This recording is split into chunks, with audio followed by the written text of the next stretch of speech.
Bueno, bienvenidos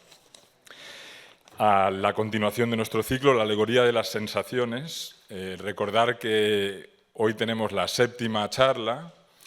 la semana que viene será la última, el miércoles la daré yo. Recordar que el miércoles que viene volvemos al mundo de la pintura y nos centraremos en Jan Bruegel. Recordar que el motivo de esta serie es la exposición olfativa que tenemos en la segunda planta norte, sala 83.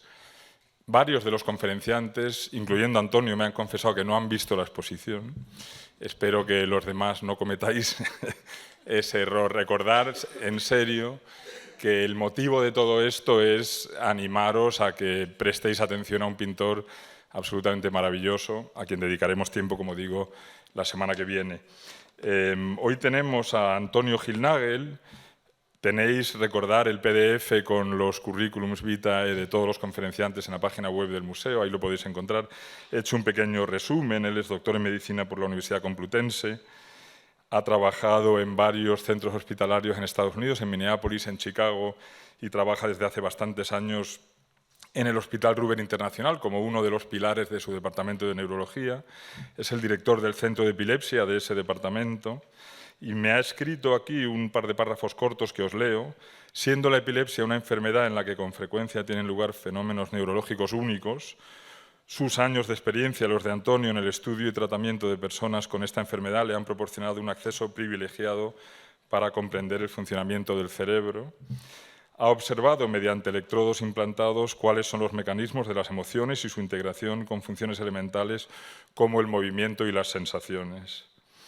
De esas observaciones han surgido más de 150 publicaciones en distintas revistas, las más cualificadas internacionalmente. Una cosa más, nada más, dentro de unos días es su cumpleaños. Él nació en el año 1960 en Virginia. Yo nací pocos meses después en Washington, en ese mismo año. Nos conocimos ya entonces, en ese momento y en ese lugar, y desde entonces hemos tenido vidas paralelas, vidas que se han ido, yo creo, animando la una a la otra, y es por ello, aunque lo digamos siempre, en este caso más verdad que en otros, que es un verdadero placer presentarte, Antonio, y Antonio Gilnagel. Gracias.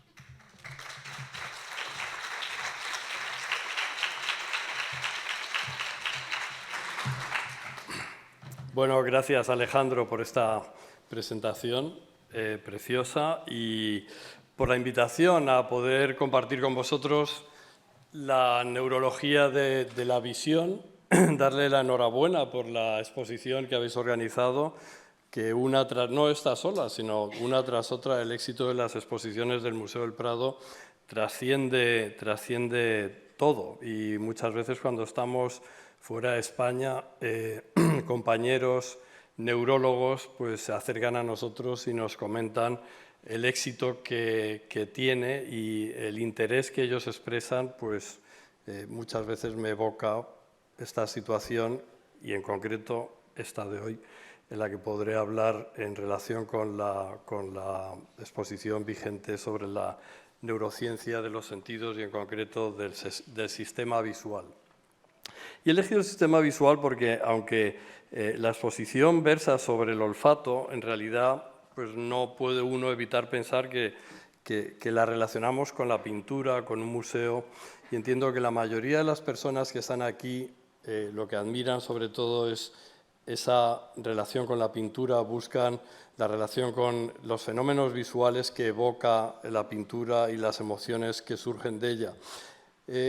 Para hablar de la visión y de las emociones y de la neuroestética, que es al fin y al cabo donde englobamos toda esta percepción y las emociones que evoca y los mecanismos que tenemos en el sistema nervioso para buscar el placer a través de las manifestaciones artísticas y de las visiones placenteras y de las experiencias placenteras en general, es bueno a lo mejor remontarnos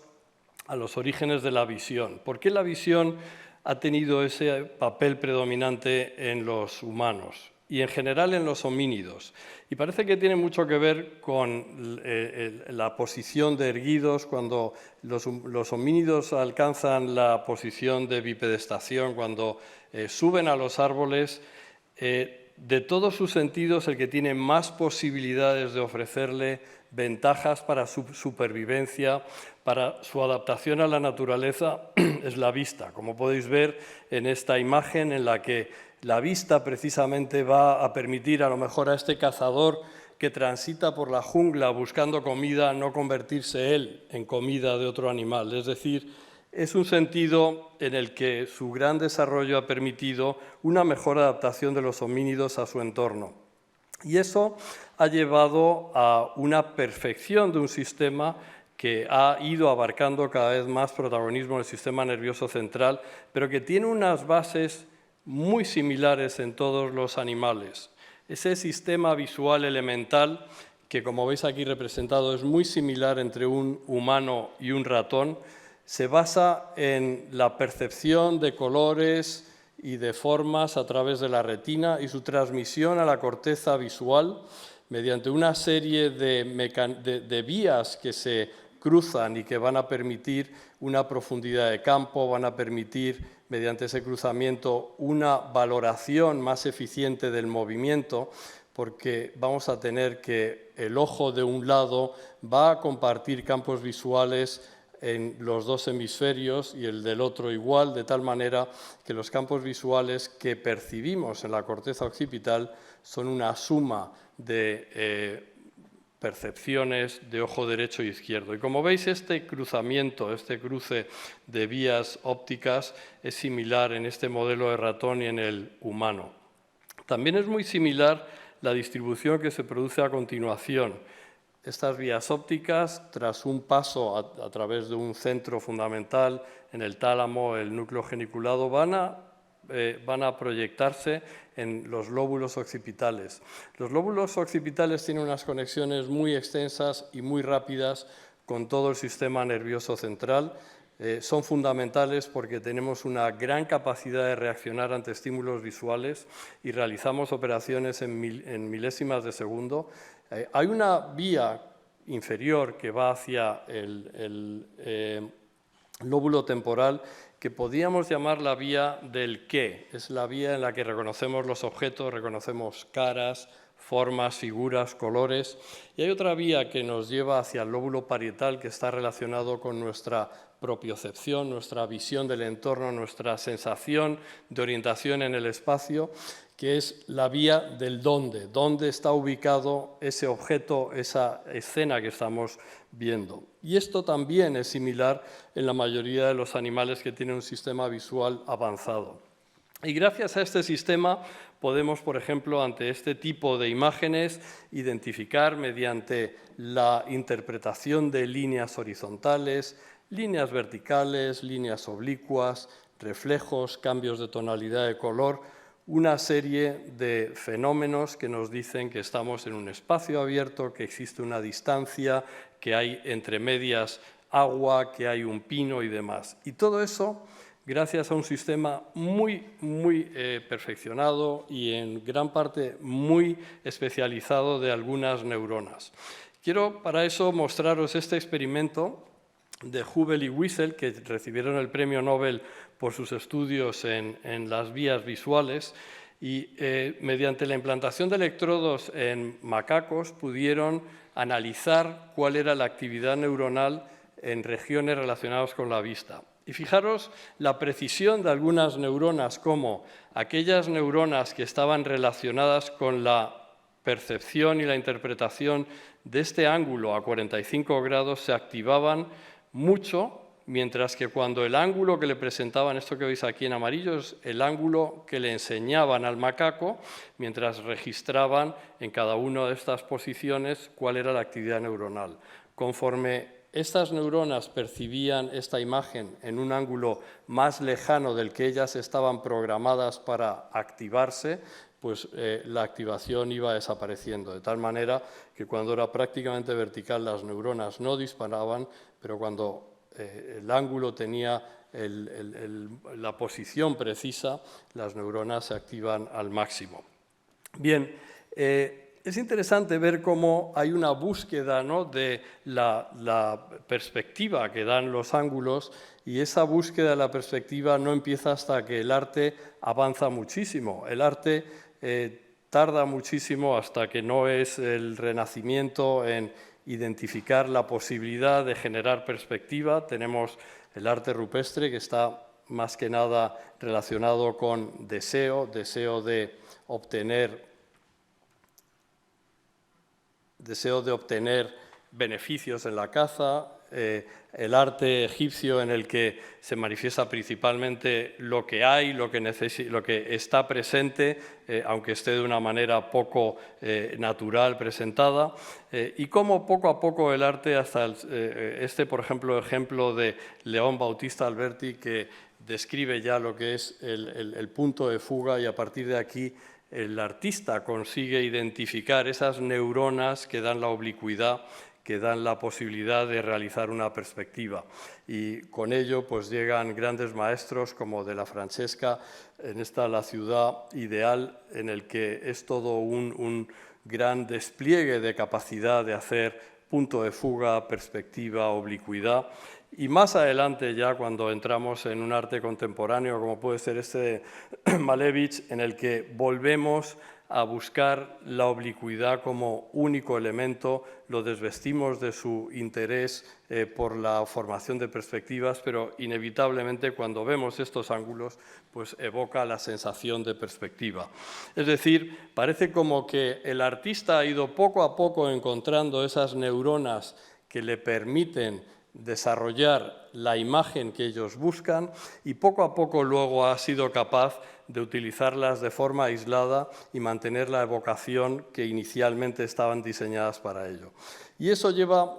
a otra serie de artistas más contemporáneos en lo que buscan es jugar con esas neuronas que tienen que ver con el ángulo, que tienen que ver con colores, matices, contrastes, y gracias a ese juego engañar a nuestro cerebro y hacer creer que existe un tiltileo, un movimiento, una tridimensionalidad extrema, que en realidad es una serie de neuronas intentando arreglar un conflicto de posición y de imágenes que le impiden conocer bien cuál es la relación de esta estructura, de esta figura con el espacio. En neurología, estas neuronas pueden verse dañadas, podemos encontrarnos con enfermedades, y los neurólogos aprendemos a identificar el tipo de enfermedad y la localización de esta basándonos en dónde está la anomalía, basándonos en la exploración del paciente, donde encontramos el defecto visual. En este caso, de la izquierda vemos lo que es esta hemianopsia derecha, como comentaba antes, por ese cruce de vías del sistema nervioso vamos a encontrarnos que en el campo visual izquierdo se mantiene la figura intacta, mientras que una lesión que elimina el campo visual derecho nos lleva a que existe una alteración en el lóbulo occipital izquierdo. Y este tipo de alteración, que se llaman hemianopsia, en este caso derecha, se explican con una lesión en las vías ópticas posteriores, en los lóbulos occipitales, donde está asentado esa proyección final de las vías ópticas del campo, en este caso derecho.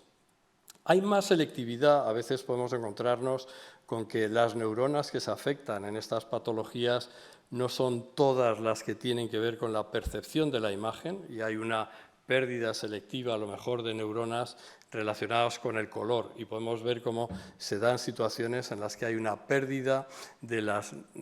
capacidad de identificar colores en el campo visual, en este caso izquierdo. Vemos cómo hay en esta pintura realizada por un pintor que contaba con un defecto en el campo visual izquierdo que afectaba exclusivamente a su capacidad cromática, es capaz de dibujar perfectamente en el campo derecho formas y colores, mientras que esos desaparecen en el campo visual izquierdo. Es decir, existe también una especialización neuronal en algunas funciones, como son, obviamente, figuras geométricas, colores, localización y otra serie de funciones que todos desarrollamos de una manera intuitiva, ¿no? Y también mediante el análisis de las manifestaciones clínicas somos capaces de diferenciar sintomatología relacionada, por ejemplo, con patologías como la migraña o como la epilepsia. Así vemos cómo en ambas ocasiones es frecuente que los pacientes describan sensaciones visuales que surgen de una manera más o menos gradual y afectan a un hemicampo. Seguro que aquí más de una persona ha tenido migrañas y conoce este tipo de manifestaciones. Mediante la descripción de estas manifestaciones podemos, como médicos, diferenciar aquellas que tienen que ver con la migraña que aquellas que tienen que ver con una crisis epiléptica que, de nuevo, también expresan manifestaciones visuales, muchas veces también en un hemisferio, en un campo visual, no en el otro,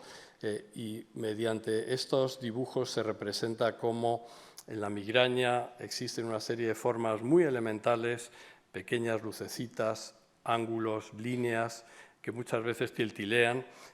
y que carecen de color, mientras que en las crisis epilépticas hay una activación más global, neuronal, y muchas veces se asocian con manifestaciones con colores, con formas geométricas más complejas y demás. Es decir, el cerebro nos cuenta cómo enferma mediante la expresión de diferentes síntomas que inicialmente pueden ser muy similares, pero que en los matices nos permiten diferenciar unas patologías de otras. Y dentro de ellas, dentro de este sistema sencillo, es importante el pasar a entender ese sistema más característico de los humanos, en el cual ya, además de la vía óptica y esas proyecciones al dónde y al qué a partir de la señal visual, nos encontramos con una serie de moduladores importantes, ¿no? La vía visual tiene una gran relación con la amígdala. La amígdala va a orquestar emociones que inevitablemente van a estar con todas nuestras experiencias sensoriales, y esas emociones pueden ser de mayor o menor intensidad, y la decisión de si actuamos en esas emociones o no, pues va a ir decidida mediante una serie de circuitos conscientes, muchos de ellos mediados por un neurotransmisor, la dopamina, que es el transmisor de las decisiones, las ejecuciones, el perseguir un objetivo, el buscar placer mediante la consecución de alguna acción, y el hipotálamo, que es el que va a poner en marcha a lo mejor esa respuesta o no, dependiendo de la intensidad de ese estímulo. Es importante esto porque esta parte frontal relacionada con la dopamina, que podemos ya pensar que estaba actuando en el hombre prehistórico cuando estaba haciendo esos dibujos en las cavernas y estaba en realidad ejecutando una acción en la cual ponía un deseo, una necesidad, una decisión de buscar y de encontrar y de traer alimento a la cueva y conseguir la perpetuación de su grupo, de su especie, pues eso crea un proceso en el que el desarrollo de ciertas áreas corticales crece y crece, y es lo que diferencia principalmente a los humanos de otra serie de homínidos. Vemos cómo, comparado el cerebro humano con el cerebro de otros homínidos, el más cercano quizá al macaco, hay un gran crecimiento del lóbulo frontal comparado con la proporción del lóbulo frontal con respecto al resto del cerebro en el humano, y también del occipital. Es decir, lo que más nos diferencia a nosotros de otros homínidos es ese crecimiento del lóbulo frontal, que es el lóbulo, la región social de nuestro cerebro, la región que tiene que ver con la persecución de objetivos, y el lóbulo occipital relacionado con la vista. Y dentro de esas áreas del lóbulo occipital y de más allá del lóbulo occipital, de la región anterior también, que están muy especializados, llama la atención las áreas relacionadas con el reconocimiento de caras.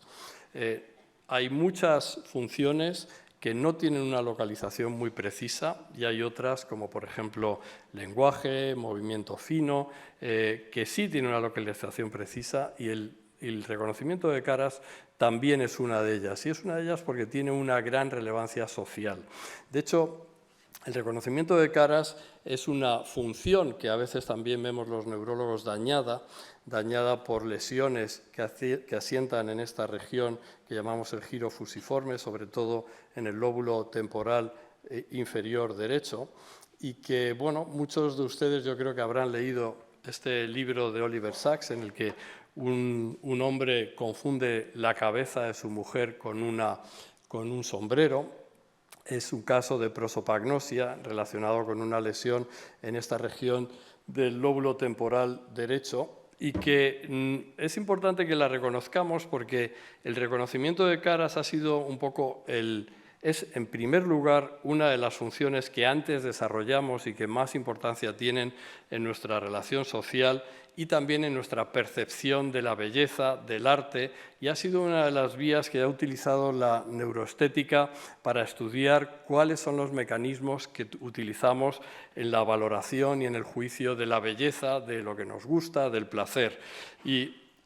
por daros un poco unas pinceladas de su desarrollo y de su importancia, ya el recién nacido, cuando se le ofrece la posibilidad de mirar objetos o caras, ya muestra una preferencia por mirar caras, y eso en los primeros días de la vida. A partir de los 2 o 4 meses ya es capaz incluso de reconocer las caras familiares y empieza a gustarle mirar su cara en el espejo, aunque todavía no la reconoce. A los 6 meses ya se diferencia las caras familiares de las de los extraños, y a partir de los 15 a 18 meses ya es capaz de reconocer su propia cara en el espejo. Bien, ese proceso de reconocimiento de caras universal se mantiene de una manera más o menos homogénea en todos los grupos en los que se ha estudiado, de tal manera que existe como una especie de canon de belleza del reconocimiento facial. Hay una serie de formas en las que se percibe una cara como más bella o menos bella y que principalmente tienen que ver con la simetría. Y esto hace, mediante estudios, que se puede ver la preferencia visual no solo de niños, sino también de adultos. Se puede ver como una serie de patrones de cara promedio que, comparada con una más distintiva, nos lleva o lleva al sujeto a preferir ver aquella que tiene unos rasgos más distintivos, pero siempre que sea simétrica y que tenga, en el caso de un hombre, más rasgos femeninos y una mujer más rasgos masculinos. Entonces, todos estos patrones son iguales, sea la etnia en la que lo vemos. Cada uno con su etnia prefieren las caras relacionadas con su etnia, pero son situaciones que son universales en el reconocimiento facial y en la preferencia facial, y aquello que probablemente estimula más los centros de placer y recompensa. Y esto se da igual también cuando analizamos lo mismo en macacos. En el macaco también hay una preferencia por mirar aquellas caras que son simétricas, que tienen una buena proporción entre sus diferentes rasgos, la distancia entre los ojos, el labio superior, el tamaño de la nariz. Es decir, existe de entrada una gran importancia en buscar simetría, buscar una serie de rasgos faciales que van más allá de lo que es la percepción de la belleza y que se extrapolan muchas veces a la forma en la que los humanos emitimos juicios sobre otras personas, ¿no? Lo que se llama la ventaja de la belleza. La belleza clásica pues otorga una serie de ventajas sociales, y esas ventajas sociales son conocidas desde siempre, y han sido motivo de muchas exploraciones, y de hecho este investigador y inventor estadounidense, Maximilian Faltorowicz, desarrolló un sistema para medir milimétricamente las asimetrías faciales, y mediante esta máquina micrómetra medidora de la belleza, en 1930, pues él ya desarrolla un método mediante la aplicación de diferentes capas de cosmético, va modulando esas pequeñas asimetrías. Bueno, no tuvo mucho éxito vendiendo esta máquina, pero sí con aquellos cosméticos, y fundó la compañía Max Factor, que hoy en día todos conocemos y que le llevó a gran fama y riqueza. Bien, esa injusticia o justicia facial, justicia porque en realidad esa necesidad de buscar la perfección en las caras tiene una estrecha relación con la necesidad de conseguir transmitir nuestros genes, pues nos ha hecho pensar que las probabilidades de que la cara nos dé lugar a encontrarnos con una persona más justa, más noble, con más probabilidades de tener un buen trabajo, mayor honestidad y, por lo tanto, mayor capacidad de darnos una vida satisfactoria y con ella o con él conseguir tener una descendencia más sana, pues ha hecho que en muchas ocasiones todos nos hayamos visto pues, confundidos con ello. Y esta injusticia social es algo que este neuropsicólogo Chatterjee está poniendo mucho énfasis en intentar reformar, ¿no? Chatterjee insiste en que quizás los humanos estamos ya en una situación que deberíamos ser reprogramados para que las caras no sean juzgadas como las juzgamos ahora. Evidentemente eso no es posible. Y él basa esto en el trabajo que realiza en la Universidad de Pensilvania en la unidad de cirugía plástica reparadora, donde constantemente está analizando la situación de muchas personas con grandes deformidades faciales debido a sus enfermedades. Y él hace este estudio interesante para demostrar ese fenómeno del beauty edge, ¿no? De la mejoría social por la belleza. Y estudia en este grupo con un grupo de personas a las que presenta una serie de caras antes del tratamiento de cirugía plástica reparadora y después del tratamiento. Y cuando le presenta estas fotos en ambas ocasiones, les pide que den una puntuación sobre cómo de cuidadosa o estable emocionalmente, o alegre o inteligente o fiable, honesta, simpática, sensible y popular es esta persona. Y cuando repite la misma prueba después de haberse sometido a la cirugía, observa que todos estos parámetros son considerados mucho mejores a partir de que la cara ha sido tratada y mejorada mediante el tratamiento. Es decir, tenemos ese prejuicio facial que nos acompaña. Y esto nos lleva a cuál es un poco el canon de belleza y qué consideramos que es bello. Y la belleza ha sido definida de muchas formas. Esta definición de Aristóteles: es bello lo que es valioso por sí mismo y a la vez nos agrada, lo que es apreciado por sí mismo, no por su utilidad, y nos proporciona placer o admiración. Fijaros cómo insiste en el por sí mismo. La belleza es intrínseca al objeto. La belleza no tiene que ver con la percepción nuestra, tiene que ser algo intrínseco al objeto. Choca con esta definición, que como buen inglés es más pragmática, más de uso cotidiano, en el que Edmund Burke, filósofo inglés, dice: la belleza es en su mayor parte alguna cualidad en los cuerpos que actúa mecánicamente sobre la mente humana mediante la intervención de los sentidos. Aquí tiene que haber algo con la mente para que la belleza sea reconocida como tal. Es importante eso porque ese algo en la mente es lo que intenta estudiar la neuroestética. La neuroestética es una ciencia que surge hace menos de 20 años, principalmente a través de trabajos en los que se analiza la respuesta humana a diferentes patrones de belleza. Semir Zeki es la persona que acuña este término en neuroestética, y él lo que habla es que es el estudio científico de las bases neurales para contemplación y creación de una obra de arte. Con ello hace hincapié en que no se pretende decir qué es bello y qué no es bello a través del análisis de la respuesta humana, de la respuesta mental. No, lo que se intenta es descubrir qué ocurre en el cerebro cuando juzgamos una obra de arte y la consideramos bella.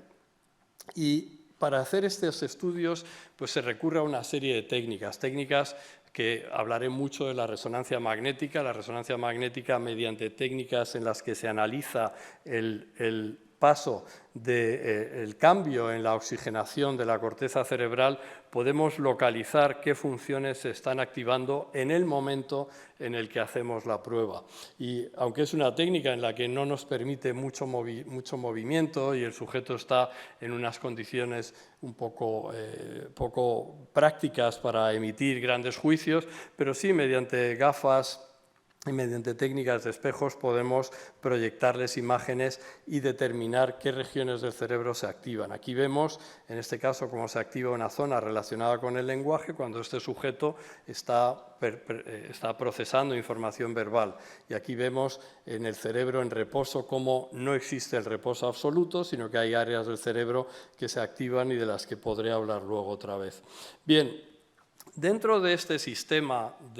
dentro de estos análisis, se ha podido identificar con mucha precisión lo que se llama el sistema de recompensa. Este sistema de recompensa es el que he mencionado antes cuando he hablado de las pinturas rupestres, cómo existe una necesidad de buscar placer en ciertas actividades. El sistema de recompensa nosotros lo estamos utilizando constantemente. Nuestro sistema de recompensa se puede activar mucho o poco, o puede estar neutro, pero cualquier actividad que hacemos de una manera inconsciente siempre hay una pequeña búsqueda de placer o obtención de placer subconsciente. El que alguien nos mire a la cara, el que alguien nos diga que está satisfecho con lo que hemos hecho, el que encontremos un plato de comida de nuestro gusto, el que entremos en un lugar y nos parezca bello, todo eso pues está activando nuestro sistema de recompensa, que podríamos decir que tiene dos partes. Hay una parte que está modulada por la dopamina, que es la parte de motivación, es la que nos da el empuje, las ganas de hacer, de perseguir un objetivo. Y luego hay una parte que es esta parte de motivación está centrada en el núcleo accumbens y este es el que va a influir sobre este córtex medial orbitofrontal, que lo vais a ver mencionado bastante a partir de ahora en la charla, MOF, córtex medial orbitofrontal, que es cuando se activa el que nos da la sensación de placer. Entonces, quizás existe una fórmula en la que sabemos si el placer ha sido adecuado o no, que podría simplificarse con esta ecuación de gratificación es igual al resultado menos la expectativa, menos la motivación. Es decir, si la motivación es muy grande y el resultado es pequeño, esta zona se va a activar poco, mientras que si nuestra expectativa era pequeña y el resultado es grande, vamos a tener una gran activación de nuestro sistema de recompensa del córtex medial orbitofrontal. Y esto se puede medir con resonancia magnética, como decía, aquí lo veis en esta imagen, cómo está activado el córtex medial orbitofrontal en diferentes planos y también cómo está activado el sistema de recompensa, principalmente el núcleo accumbens. Bien, todo esto lleva a que mediante resonancia magnética podríamos establecer una especie de teoría de cuáles son los mecanismos neurológicos de la belleza. Y lo que llama la atención es que el resultado final siempre es esa activación del córtex medial orbitofrontal. Aquí en este trabajo se buscó activarlo mediante piezas musicales agradables versus piezas feas, pinturas interesantes que habían sido percibidas previamente por los sujetos voluntarios que participaron como me gusta, comparadas con otras que no les gustaron. Y entonces, mediante comparación de la respuesta de uno y otro, se pudo ver que tanto la música como la pintura activa la misma zona del córtex medial orbitofrontal. Es decir, el córtex medial orbitofrontal es un poco como una moneda común que al final se activa sea cual sea la procedencia del estímulo gratificante y que probablemente tiene mucha relación con nuestros mecanismos de supervivencia, la búsqueda de pareja, búsqueda de comida, la búsqueda de situaciones placenteras en general. Bien, cuando se analiza eso, se puede medir en resonancia magnética cuáles son los patrones que nos gustan de belleza y vemos cómo se activan en patrones visuales como vemos aquí. También cómo la mirada directa del sujeto activa sobre todo esas zonas de recompensa, es decir, existe algo atractivo en la mirada, eso nos motiva, nos lleva a tener interés en mantener una relación con esa persona. También es un mecanismo que explica el por qué mirar a la cara a alguien con el que no queremos hablar, pues igual no es una buena idea, ¿no? Y esa parte del mecanismo de recompensa activado cuando miramos es importante. Luego, hay otra serie de estudios que demuestran cómo mediante intervención podemos mejorar el atractivo, ya sea, por ejemplo, la utilización de cosméticos, podemos activar más el córtex orbitofrontal de quien nos observa.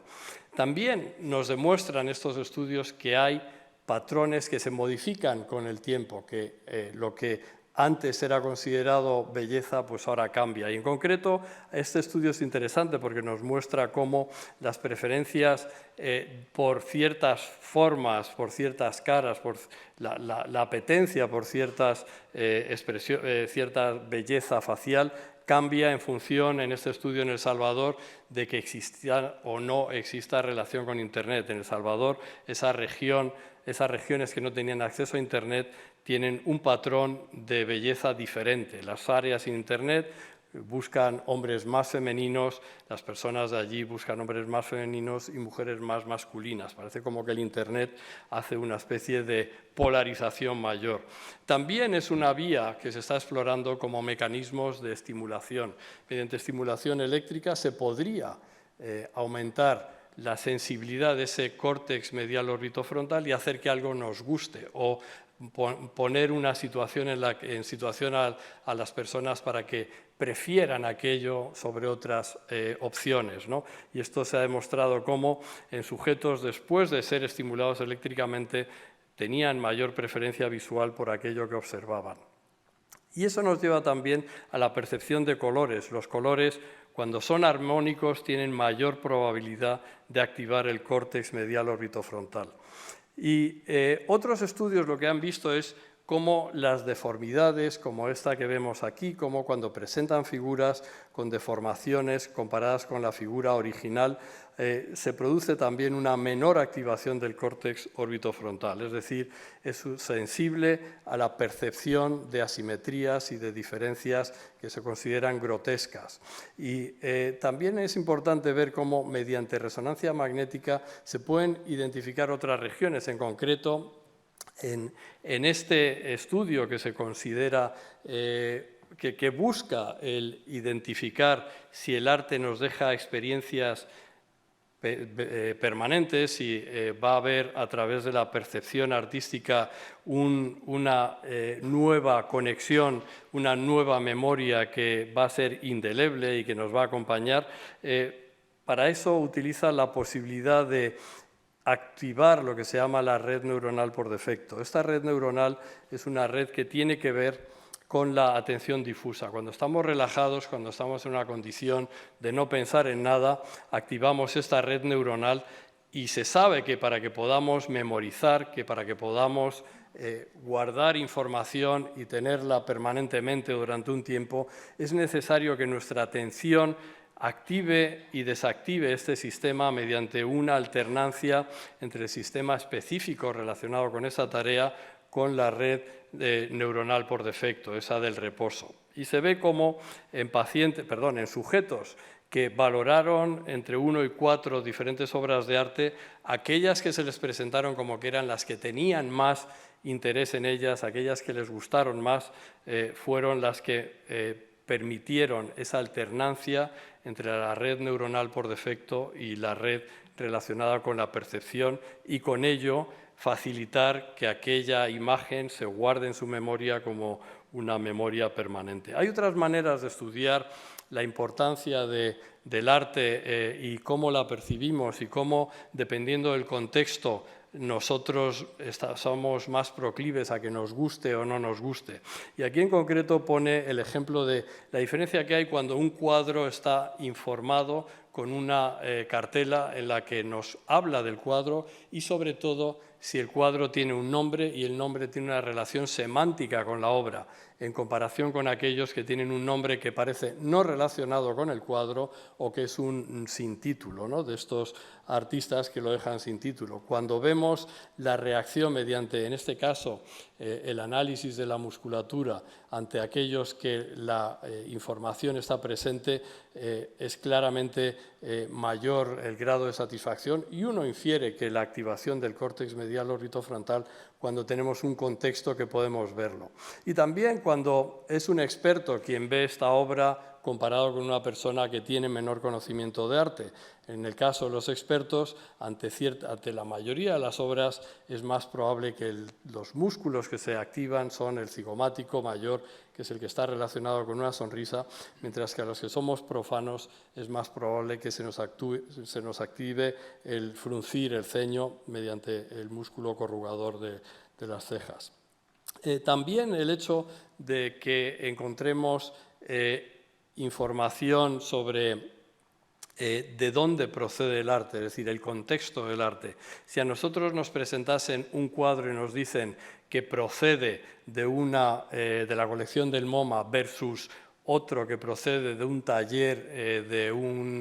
un grupo de aficionados al arte, la probabilidad de que nos guste más el del MoMA es claramente superior. Lo mismo ocurre cuando nos informan que estamos viendo una copia o un original. La activación del córtex medial orbitofrontal es mayor cuando sabemos que estamos ante un original, y también es mayor cuando sabemos que estamos mirando una obra, estamos contemplando una obra que está ejecutada por una persona en comparación con una obra que está ejecutada por un ordenador, lo cual obviamente puede cambiar. Hoy en día con los NFTs pues es posible que eso poco a poco se vaya diluyendo. Por último, comentar que el arte transmite también el movimiento que se ejecuta al realizar ciertas obras de arte, como se ve en este estudio con unas originales de Lucio Fontana, activa también neuronas relacionadas con el movimiento, es decir, nuestro cerebro imita la acción que hizo el artista, y eso se puede ver cómo se activa en esta región del movimiento que no tiene que ver con el córtex orbitofrontal ni la visión. Y eso nos lleva a esta relación con las neuronas espejo, esas neuronas que se describieron en los años 90 y que se activan cuando nosotros observamos una acción ejecutada por otra persona. Esto se vio en laboratorios en los que se estaba analizando qué neuronas se activaban en los monos cuando cogían algo, cuando realizaban una acción, y se pudo ver que los monos que no estaban realizando la acción pero que contemplaban al otro mono hacerlo, activaban las mismas neuronas. Todos ellos estaban siendo analizados mediante electrodos profundos. Y las neuronas espejo han llevado pues, a que analicemos su función en la empatía. Y aquí en este trabajo, por ejemplo, se indica cómo esas neuronas espejo probablemente ahora mismo se nos activan a todos y nos ponen no en el lugar del que está ejecutando esta atrocidad en los horrores de la guerra de Goya, sino más bien en el que la está sufriendo, y uno puede percibir en su interior cómo sufres por lo que está ocurriéndole a esta pobre víctima. También podemos percibir mediante nuestras neuronas espejo emocionales cómo el peso que soporta este prisionero o esclavo de Miguel Ángel, tan claramente y precisamente marcado en sus músculos, ese gran esfuerzo que hace, nos activa nuestras neuronas espejo. Y eso nos lleva a esta idea de la recreación, de la recepción y de la creación artística, ¿no? Cómo el proceso artístico surge de una idea, esa idea poco a poco se plasma en un lienzo, ese lienzo una vez es finalizado y es observado, primero empezamos con ese procesamiento de la imagen final, colores, formas, a partir de ahí vamos viendo todo el contexto, la obra en sí, en su globalidad, para finalmente entender el significado, el juicio que inició este proceso el artista, ¿no? Cómo hay una vía de ida y vuelta. Una mención sobre lo que se considera sublime y bello. Sublime es aquellas experiencias que, además de su belleza, que muchas veces tienen que ver con el esplendor de la naturaleza, evocan grandiosidad y se asocian con cierto grado de ansiedad o mezclado con cierta angustia o admiración, y parece ser que eso tiene sus circuitos diferentes, ¿no? Y que nos llevan al ser más interno. De nuevo, cuando contemplamos obras que se consideran sublimes, se activa de nuevo el córtex medial orbitofrontal, pero también zonas de la ínsula, que la ínsula es donde se representa el yo interno, donde tenemos esa localización de sensaciones más viscerales y profundas y las relacionamos con el exterior. También se habla mucho en arte sobre la representación de escenas que dan lugar a miedo. Si ese miedo que evoca el arte, el cine, la música, sigue la misma vía que sigue el miedo, que lleva el miedo que percibimos en una experiencia dantesca en la calle, una experiencia que evoca miedo. Y en este sentido quiero presentar este trabajo que hicimos en el Hospital Ruber Internacional con el equipo de la Universidad Politécnica de Madrid, en el que mediante el análisis de la señal en electrodos profundos pudimos ver cómo existe una vía más rápida para que cuando hay un miedo real, que nos costó mucho conseguirlo en pacientes que saben que están en un entorno protegido, pero que ellos, mediante accedieron a ver unas imágenes francamente desagradables y pudimos ver cómo cuando estas imágenes eran presentadas, a diferencia de otras imágenes, el tiempo que tardaba en llegar a su corteza visual y a su reacción fue mucho menor, y eso venía reflejado porque existe una vía que evita el paso por el procesamiento visual y cognitivo y va derecha a la amígdala, y es la que probablemente hemos usado siempre que hemos visto miedo en caras ajenas, situaciones de peligro, y que sin necesidad de procesarlo nos hemos alejado de aquel lugar para evitar ser afectados por él. Y con ello quiero pasar finalmente a hablar del arte y las enfermedades neurológicas, en concreto el Alzheimer. Hay muchos estudios sobre cómo influye el Alzheimer en la creación artística. La realidad es que vemos cómo la creación artística es multidimensional en la corteza cerebral. No existe un centro del arte, no existe una lesión que elimina el arte, y de hecho los pacientes con Alzheimer pueden pintar durante mucho tiempo. Este es un ejemplo de Willem de Kooning, cuyo análisis en la Universidad de Londres, el análisis de sus obras, les llevó a concluir cómo, a pesar de que él mantenía una gran actividad artística, sus cuadros